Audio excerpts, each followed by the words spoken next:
Hello, this is Dr. Rosen, Mark Rosen, and today we're going to be talking about abdominal scanning techniques using the ultrasound, specifically for the intensive care unit or the emergency department. Now, hopefully we'll accomplish a fair amount of material today. I know that you've all had some ultrasonographic experience, so we'll move somewhat quickly with the lecture so we can move on to hands-on experience. So today we'll have a brief review of which transducers or probes to use on the abdomen, and then learn which positions are advantageous to obtain these images. Advance our care by imaging a variety of structures including the liver, gallbladder, kidneys, Morrison's pouch, spleen, urinary bladder, some views for ascites, the abdominal aorta, and the IVC. So we have a fair amount of material to cover in a relatively short period of time.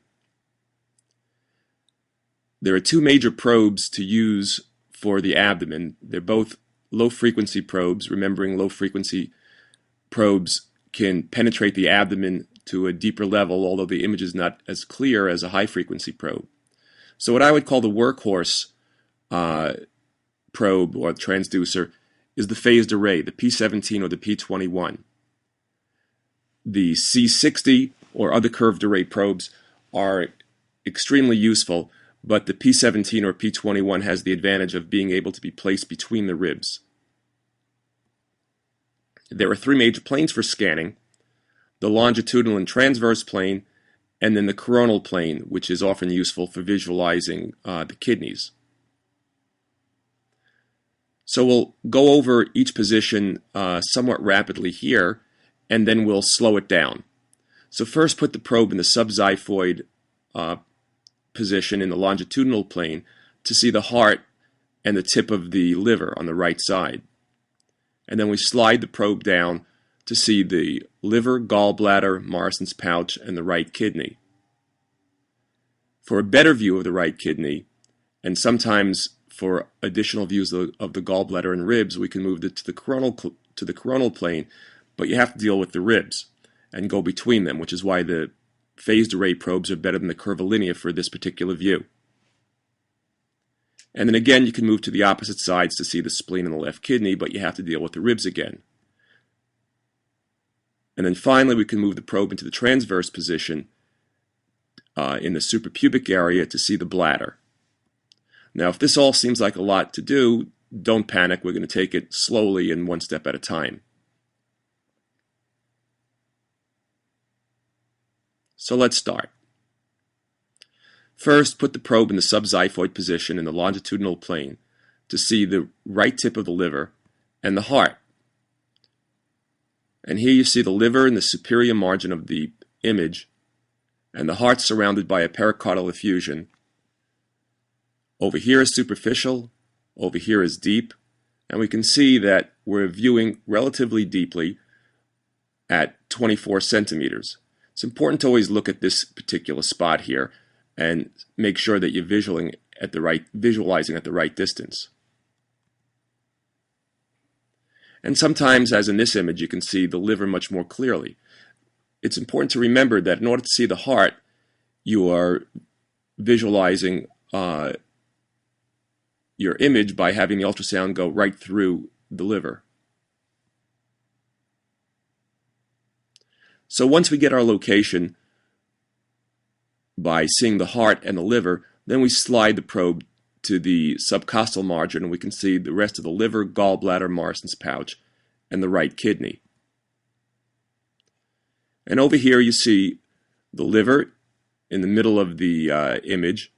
The diaphragm, which will move up and down, appears as a hyperechoic, a white line, and the inferior vena cava will be an anechoic area. The normal liver is quite vascular, unlike the spleen, which is relatively avascular. And by moving the probe slightly, perhaps 10 or 15 degrees, the vascularity can become more prominent or less prominent. And over here we're watching hepatic veins emptying into the inferior vena cava. So again, skin superiorly in the image, the liver, diaphragm towards the bottom of the image, and the IVC with hepatic veins emptying into it. Now over here, this is the opposite side, and if just shown this image, one could be a little confused and say, is this the liver or the spleen? But note that the vascularity of the spleen is much different than the vascularity of the liver. It's a relatively avascular structure.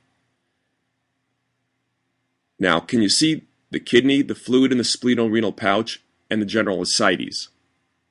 So take a close look at the imaging here. Spleen is large.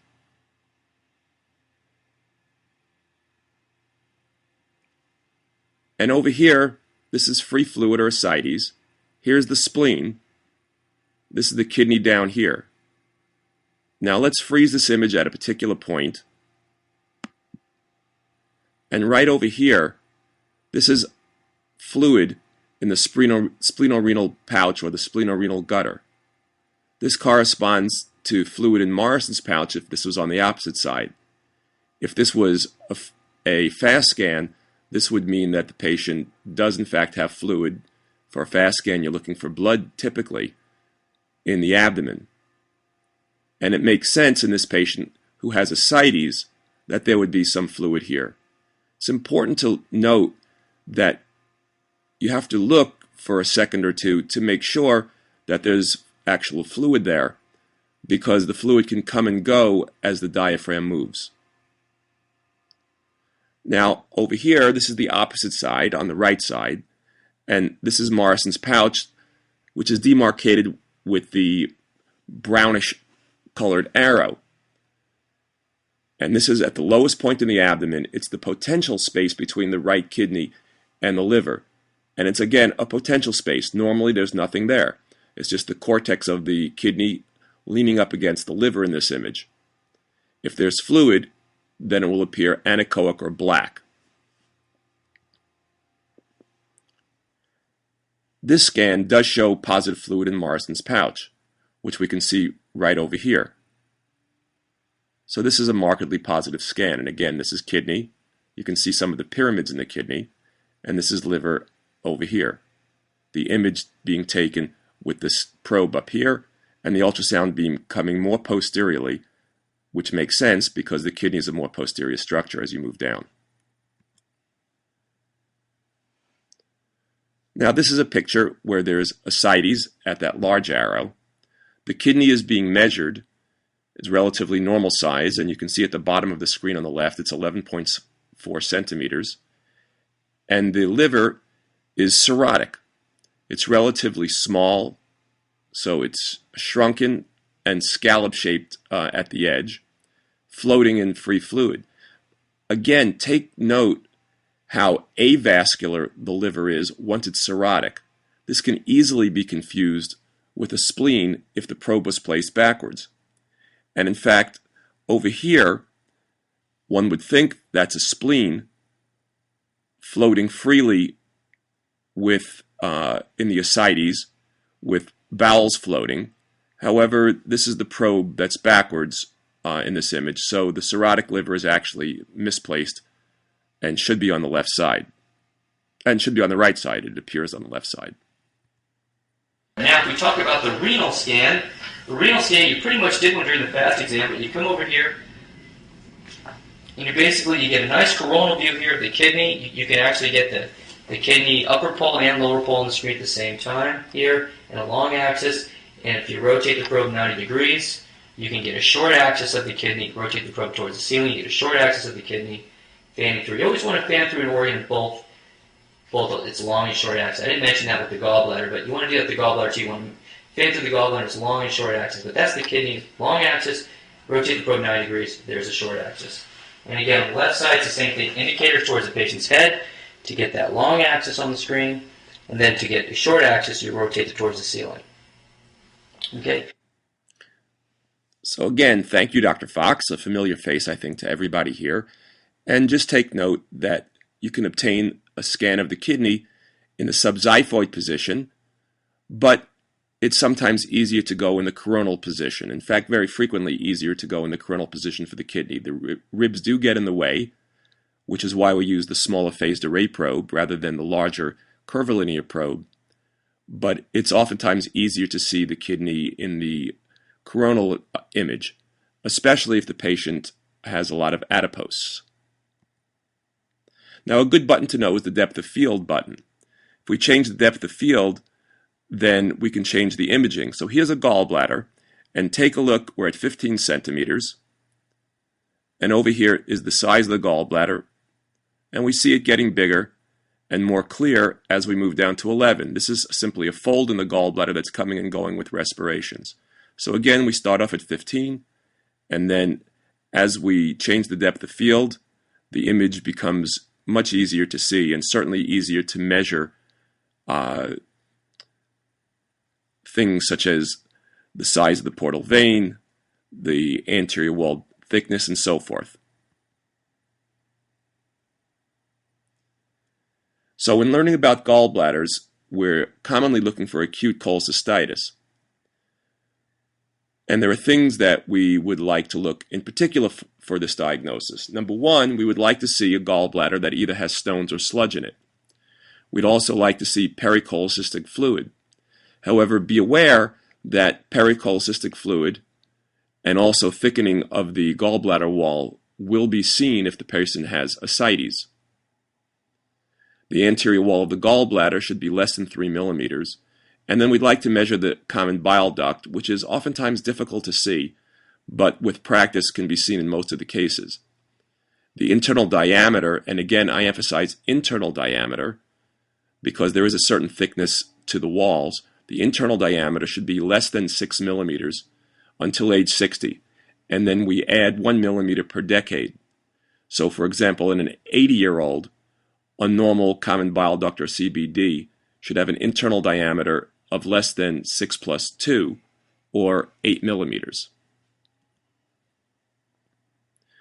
But one has to be wary of calling acute cholecystitis in the face of ascites. As I just mentioned, there can be pericholecystic fluid and thickening of the gallbladder wall.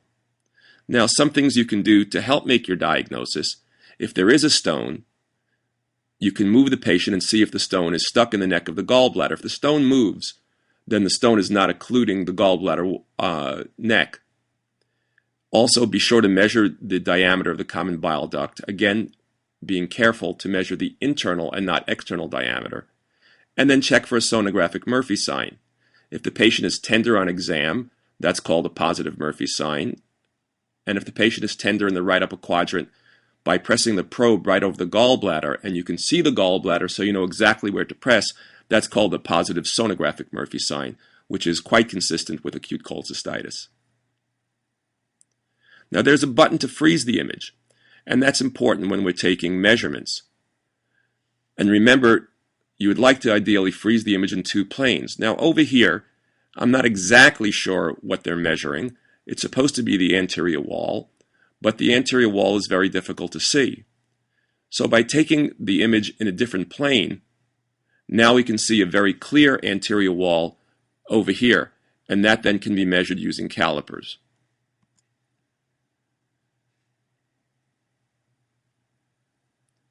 So a few things to note. Gallbladders can be in a variety of locations, so you have to somewhat search for it. They can have incidental folds in it, as you can see this over here. Those are totally normal findings, although the folds tend to be places where sludge can form or gallstones can sit.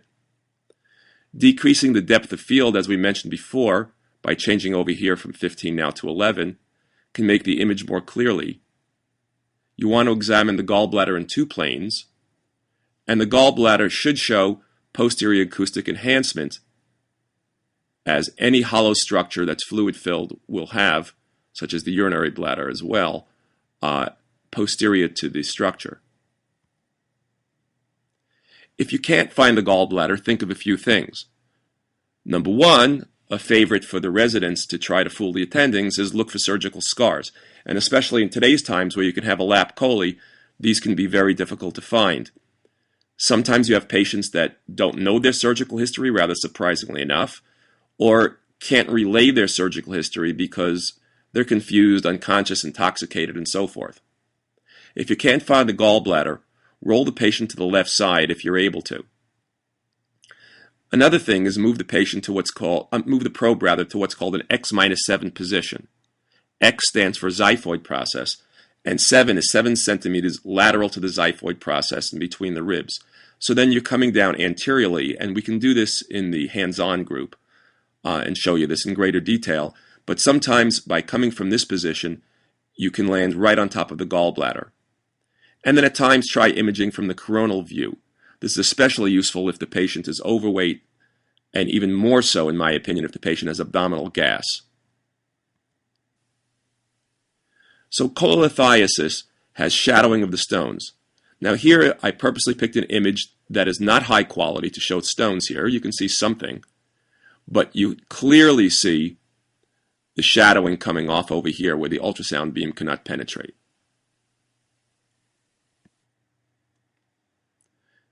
There's something called the double barrel shotgun sign, where if you catch the gallbladder in this image, you can see that there are, between the orange colored lines, arrows, and the yellow colored arrows, there are two structures. The more anterior one is the CBD, or common bile duct. Between the yellow lines, the more posterior one is the portal vein.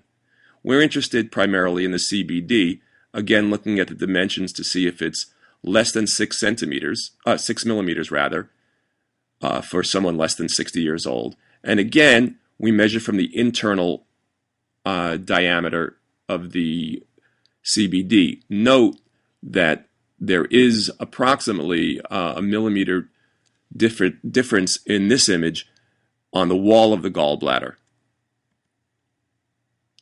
To see the urinary bladder, use the transverse view and then the longitudinal view. And again, note this posterior acoustic enhancement over here. And here, there is some free fluid. Shouldn't have anything here. Here's the urinary bladder, and it's somewhat overgained. This should be perfectly anechoic here. And what's happening here is someone is putting color flow over here to make sure that this is not an iliac vein, which would be more in this area over here. But this is not an iliac structure. Foley balloon is in this bladder. In the ICU, you rarely see this image because you can just see the Foley balloon. The bladder is completely empty. In the emergency department, you typically don't see this image because when the patient comes in, the bladder is full. Once you have the Foley in, then the bladder rapidly empties. So here is a Foley in place, and you can see some shadowing from the circular Foley as well. And the bladder is emptying. In another 15-20 seconds, you'll just see the balloon in this one. So let's move on. Another structure in the abdomen, and I'm not sure if we should be covering this today or not, but I thought I would throw it in since I think we have time, is the aorta.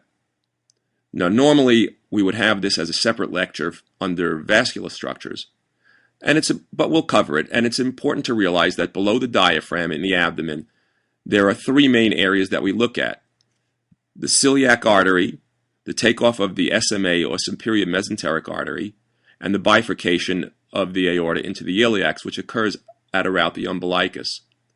The renal arteries and the inferior mesenteric artery are rarely seen as they're too small.